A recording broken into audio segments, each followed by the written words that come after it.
Welcome to Biztech's CEO Conversation Show.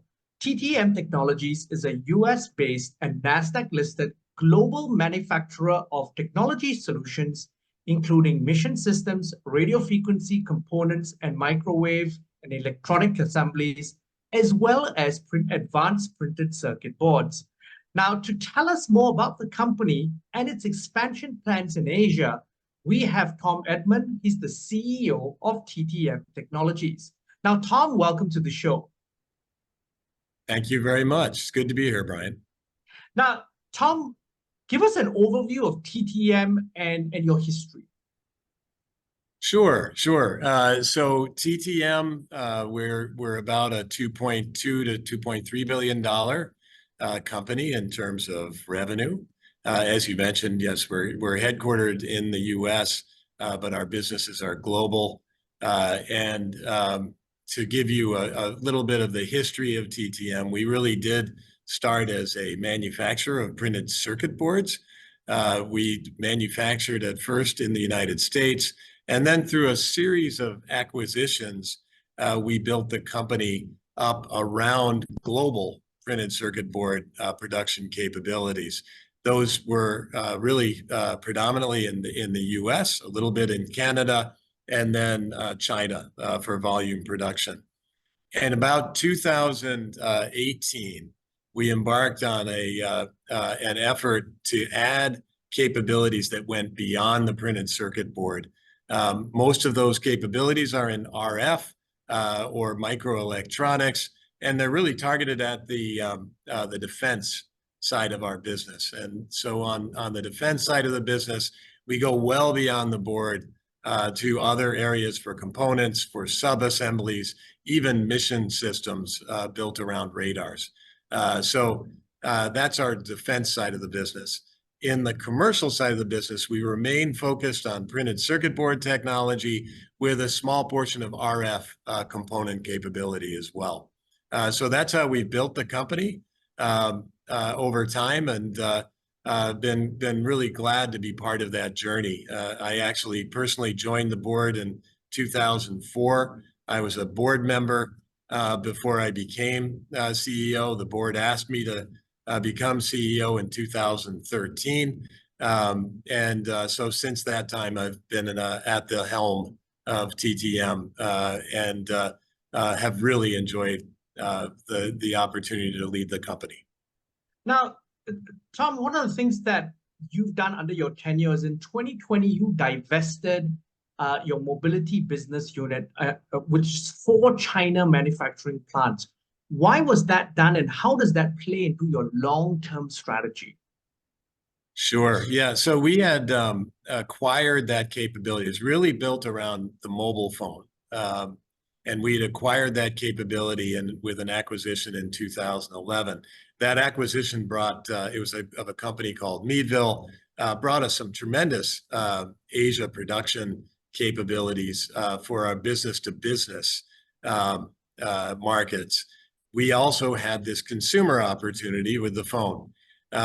We built that business, but in a very capital-intense business like printed circuit boards, to have a consumer business exposes you to the seasonal fluctuations that go with phone introductions.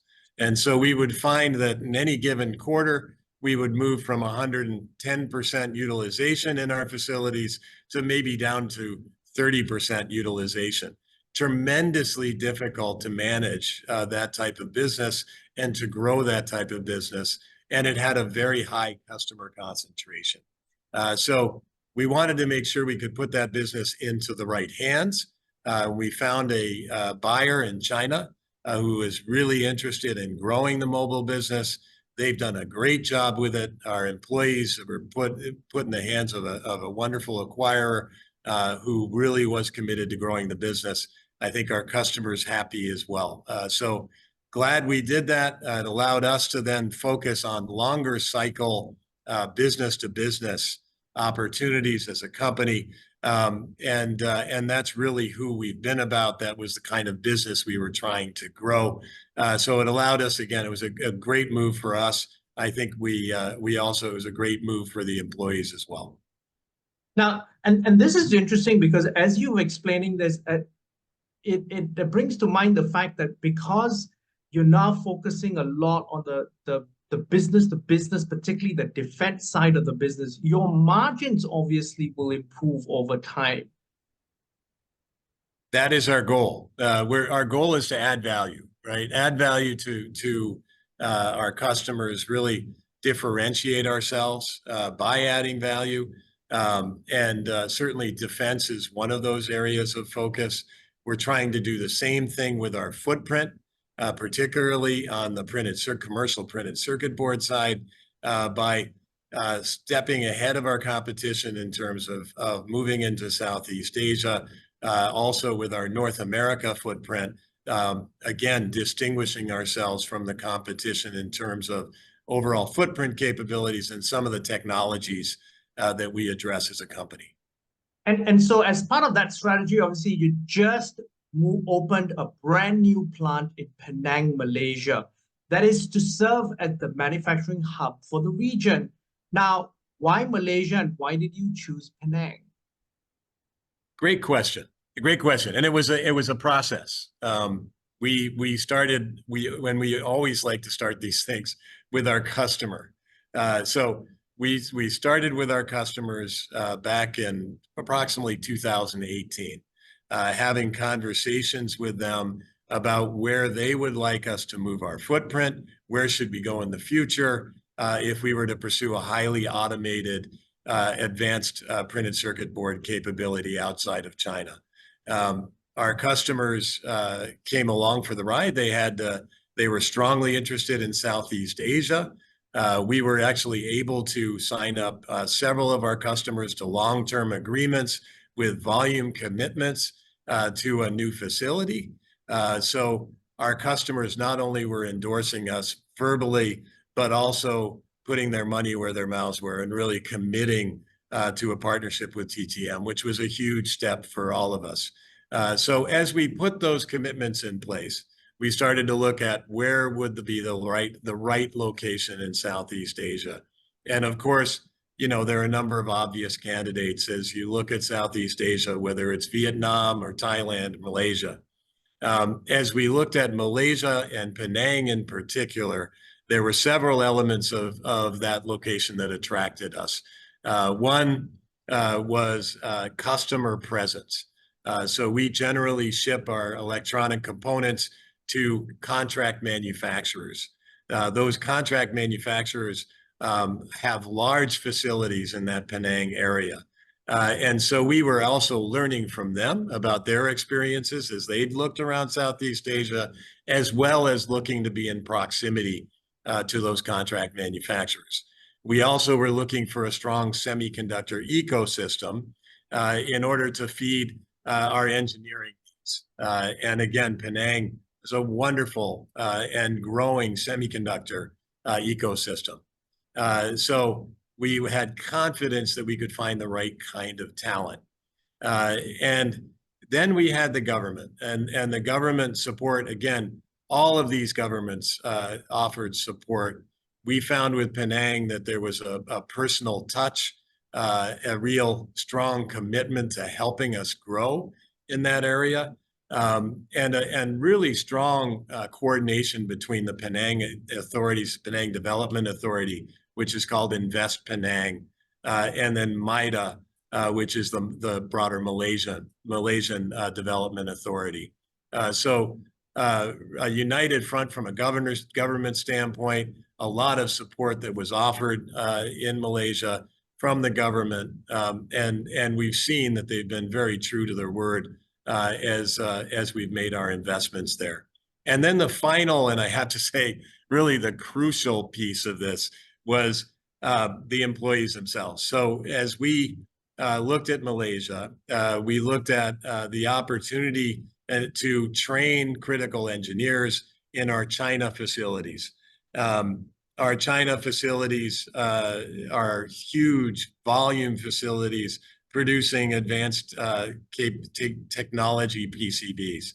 And so we had a wonderful fit in Penang with a strong Chinese Malay population that could speak Mandarin, offered engineering resources and engineers who were interested in training in China. So we could bring in that population of engineers, send them to China for a good period of time, in our case, about 6 to 9 months, get them that training and exposure directly to PCB production. And then on top of that, our leadership in China already consisted of a number of Chinese Malays who were interested in coming back to Malaysia. And we had engineers who in our facilities, several of whom were Chinese Malays, who also wanted to come back or were interested in coming back to Penang. So you look at that soft piece, that is what really allows a facility to ramp and allows the yields to improve as you ramp in those first couple of years. And that is so critical for an operation such as ourselves when you're looking at a real capital commitment that needs to be returned. That's a So really that that's was a the really final. important that's a really important thing that a lot of people forget. It's that human capital element. You've completely, well, I wouldn't say completely, but you've de-risked yourself significantly because that human capital element has pretty much been sorted out. You're getting your guys who've been working for you for years, and they're just moving back home. I can't say enough about it. We've as a result of those engineers training in China and the relationships that were formed as they trained, we now have a team coming out of our Dongguan facility, helping with startup and willingly and being very excited to help the team in Malaysia start up that facility. So that human glue, you can't. I don't think you can overemphasize the importance of that. So, Tom, then let's talk about, and you mentioned that the government was very supportive on all the various elements to attract and give you the confidence to bring this facility to Malaysia. Give us an idea of what sort of impact it has in terms of dollars and cents and in terms of employment in Malaysia. It's interesting that you say that. I think, again, that's secondary to us, frankly. But there are the Malaysian government offers standard incentives around, mainly related to tax. As we move forward, and we were also clear that we are moving into a global tax regime that will focus at that 15% level. So. It's short term, sure, some benefits on the tax side. What I would say is more important was the government's eagerness to help us source personnel and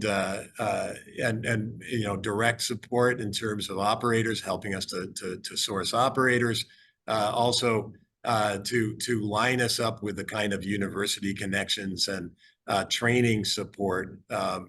Partially subsidized, but some of the training support also offered by the government. I think that's helpful. It really, to me, it just reinforces the commitment of the government to an effort like ours. Go ahead. Sorry. That's been the piece. No problem. Over to you, Brian. Now, so given that you've just opened this plant in Penang, what's the strategy for this plant and also your Southeast Asian strategy? Obviously, from a global perspective in the semiconductor business, there is a de-risking process that's been underway for a number of years out of Taiwan and out of China.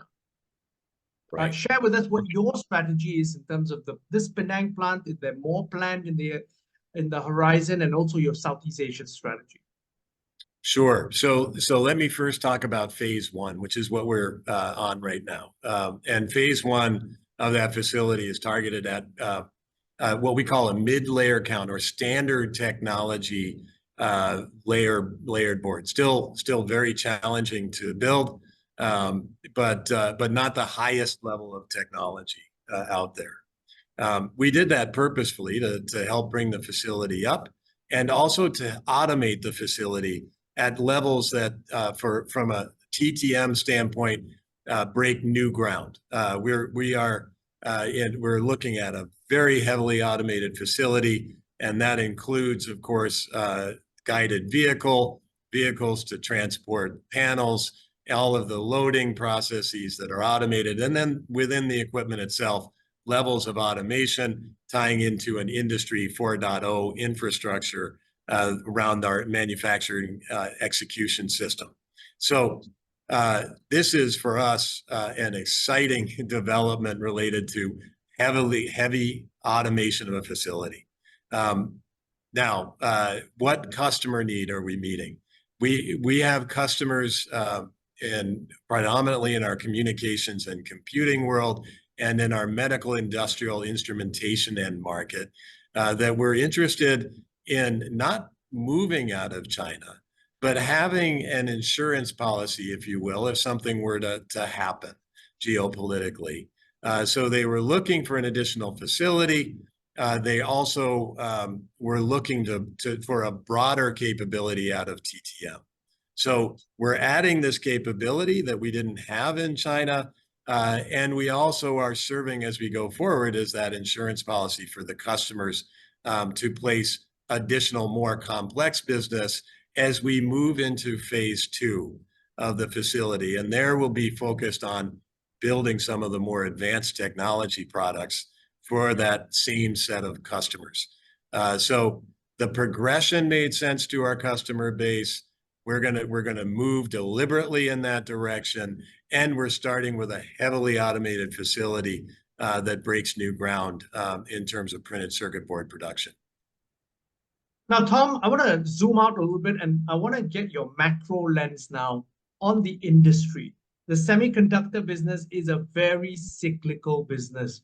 What is your market outlook for the next 12 to 24 months globally from a semiconductor perspective? It's been interesting, and of course, you know, we are a feeder, if you will, into the semiconductor ecosystem. As to describe an electronic module, if you will, you really start with that base printed circuit board, the circuit itself. On top of that, you generally will have a substrate, which is like a mini printed circuit board, and then you'll have that chip, right? And so everything does tie together, as you pointed out. It's good to be close to the semiconductor manufacturers, particularly for the back end, right, where they actually build the modules. That is an important attraction again to Penang. What do I see coming? I think, you know, we have gone through an incredible cycle coming out of COVID of shortages. Those shortages were really at both analog or some of the older generations of semiconductor production capabilities, all the way to the cutting edge work that was going on. What we have seen in the last year or so is major investments being made predominantly on the cutting edge capabilities. Those are very important, but we have seen relatively less investment on the analog side and some of the older generation capabilities. That area still remains relatively tight, better than it was, far better than it was, but still relatively tight for industries such as automotive, some of and even communication equipment, where you tend to use a mix of technologies. So as we go forward here, what I think we're going to see in the next several years is a renewal of the cutting edge investments, those now being made broadly in the Western world, as well as Japan and Taiwan. And then I think we're going to see ongoing payoff, if you will, of analog investments that again will be concentrated in Europe, North America, and some in Asia, Southeast Asia, and then equivalent investments going into China. So if you start to look 2-3 years ahead, we may be at a state where the analog could be in a surplus, and we still could have a relatively tight, or we'll have a relatively tighter cutting edge situation. So it will be interesting to see as fabs come up how demand absorbs that capability. And of course, like others, AI is going to be a huge driver of that demand. And so that AI demand, particularly for the more advanced nodes of silicon production, that's going to determine that supply-demand balance as these new fabs get built, how quickly the AI needs absorb that capacity. Be very interesting to see.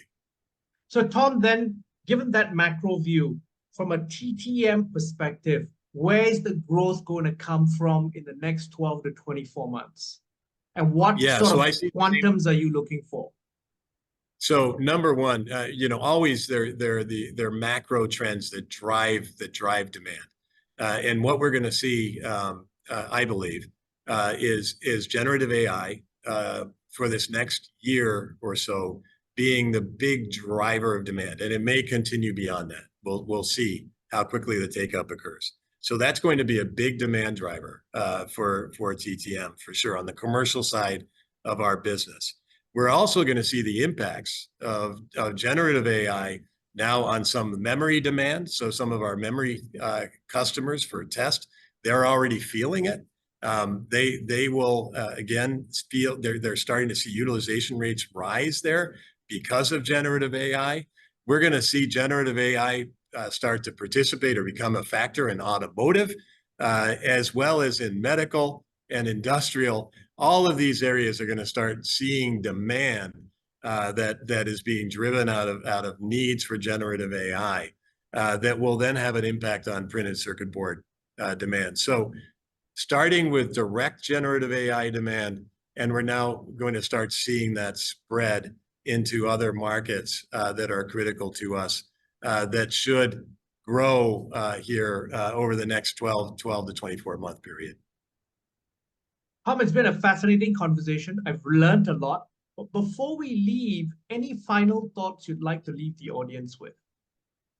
No, I would just, I think my final thought would just be to highlight again how excited I am about our expansion into Malaysia.